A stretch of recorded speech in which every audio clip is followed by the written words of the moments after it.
Thank you all for tuning into Big Mama Story Time. Story time. Don't forget to like, subscribe, comment to my page. Here we go. Hi guys, thank you all for tuning into Big Mama Story Time. Here we are, another hour in. We will be reading with this one out. This hour will be Disney's Beauty and the Beast, the Haunted Castle. All right, guys, let's get into this. I hope you guys are enjoying these hourly ones. This is like a little marathon, Halloween marathon I'm doing for you guys, so you guys can enjoy. All right, hope you guys enjoy. Here we go. Oh, Mama, Chip wailed at his mother. Mrs. Potts ran the water in the sink. Why do I have to take a bath? Now, Chip, Mrs. Potts said as she gave Chip a good scrubbing with a sponge. You want to look your best for your birthday tomorrow, don't you? I guess so, Chip giggled. That's Hickles, he said as Mrs. Potts patted him dry with the towel. All right, we're all done, Mrs. Potts said. Look, Belle, Chip cried as Belle walked into the kitchen. I'm clean as a whistle. Belle laughed. You look very nice, she said. Are you excited about your birthday tomorrow? Am I? Chip cried happily. Mama says that we'll play games, lots of games. Isn't that right, Mama? Mrs. Potts nodded. That's right, Chip, she said.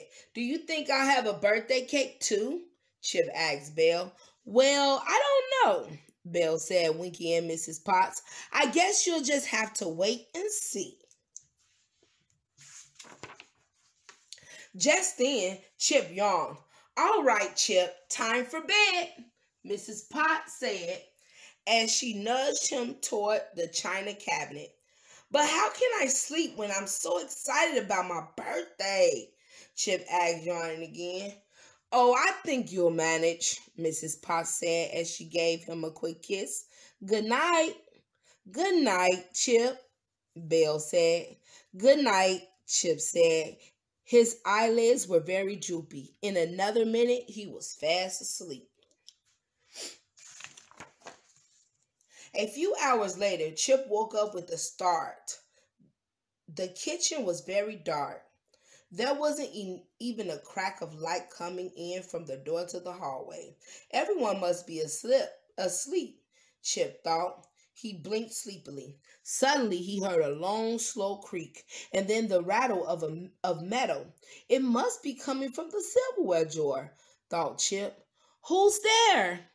Chip whispered into the darkness, but nobody answered.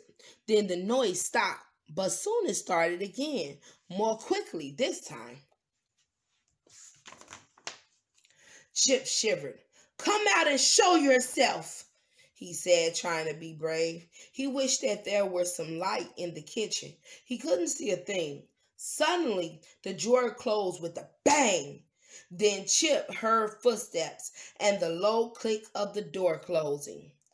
I better go see who it is, Chip said as he jumped out of the china cabinet. What if it's a ghost or a monster? I'll go warn Mama and Belle, and they'll wake the beast. Chip was pretty sure the beast could scare away any ghost or monster that got into the castle. I would believe that too, guys. As long as someone warned him in time.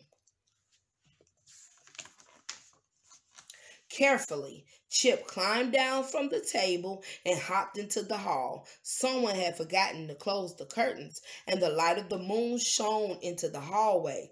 But Chip still couldn't see very well. Suddenly, a floorboard squeaked. Chip ducked behind some drapers. Then Chip heard voices. I've got them, a voice whispered. Good, let's go. Another voice said, the others are waiting. Others, Chip thought. Could the house be full of ghosts and monsters? Chip was scared. Yes, he was. Sure enough, the floorboards above Chip's head let out a low squeak. The ghosts and monsters were everywhere. Thud, thud, thud. The creatures were making their way up the stairs. Chip peeked out from behind the curtains to see what they looked like, but it was still too dark. Chip couldn't see very well. If Chip wanted to get a better look at the creatures, then he was going to have to follow them up the stairs. The little teacup hopped up the stairs quietly. When he reached the second floor, he stopped. Along the wall, Chip saw a long shadow. It must be one of the monsters, he thought. It was enormous and a large, bumpy head and sharp claws. It was even more frightening than the beast. Finally, the shadow of the monster disappeared into a room. Chip just had to see what the monsters looked like.